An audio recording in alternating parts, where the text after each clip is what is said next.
আসসালামু আলাইকুম। সবাই কেমন আছেন? তো কতদিন আগে মুরগিটা ডিম পেড়েছিল আপনাদেরকে দেখিয়েছিলাম। এই মুরগিটা এখন কুচে বসে গেছে, কিন্তু ওর ডিম ছিল না। তার জন্য আমি পাশের বাড়ির মামার থেকে ডিম কিনে এনেছি, টাইগার মুরগির ডিম। দেখি টাইগার মুরগির ডিম দিয়ে বাচ্চা ফুটে কিনা, আর কিভাবে কুচে বসে সেটা আপনাদেরকে দেখাচ্ছি।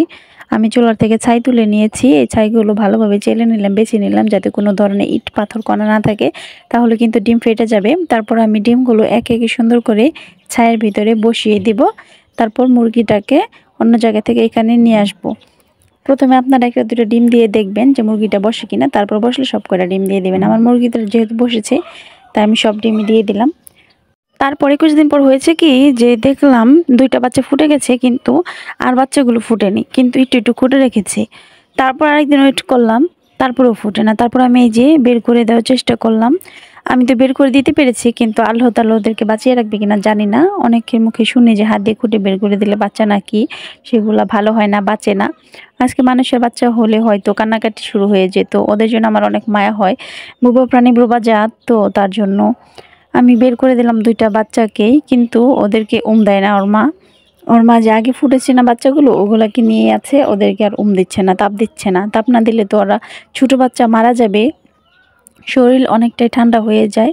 তারপর আমি অনেক কষ্ট করে ওর অনেকগুলা ঠুকুর খেয়েছি। এই মুরগিটা অনেক পাজি। ওই যে যে তিনটা বাচ্চা ফুটেছে ওগুলা নিয়ে আছে। এই বাচ্চাটা দেখছেন জীবিত, কিন্তু তাপ দেয় না, তো তার জন্য এরকম হয়ে যাচ্ছে। তারপর আমি কি করলাম, ওকে কালো বাচ্চাটাকে আমি অনেক কষ্ট করে ওর ভিতরে দিলাম তাপ দেওয়ার জন্য। তারপর ও নিল কালো বাচ্চাটাকে, কিন্তু সাদা বাচ্চাটাকে ফেলে রাখছে সাইডে এক কর্নারে। কিছুক্ষণ পর এসে দেখি যে কালো বাচ্চাটা সুন্দর করে ওর লোমগুলো ঝরঝরা হয়ে গেছে। অনেক সুন্দর লাগছিল ওকে, মাশাআল্লাহ, দেখতে অনেকটাই কিউট লাগছিল। সবাই আপনারা ওর জন্য দোয়া করবেন, আমার এই টার্গেট মুরগির বাচ্চাটার জন্য। এই তো এটা হচ্ছে সেই বাচ্চা, যে বাচ্চাটাকে আমি খুঁটে দিয়েছিলাম। সবাই ওর জন্য দোয়া করবেন যাতে আল্লাহ তাআলা ওকে বাঁচিয়ে রাখে। কিন্তু অন্য দিক দিয়ে দেখলাম যে আরেকটা যে সাদা বাচ্চা, যেটাকে আমি খুঁটে দিয়েছিলাম, সেটাকেও তাপ দিচ্ছে না। এখন কি করব, সেই বাচ্চাটাকে আমি নিলাম, নিতেও দিবে না, ঠোকর মারবে, আবার ও তাপও দেবে না।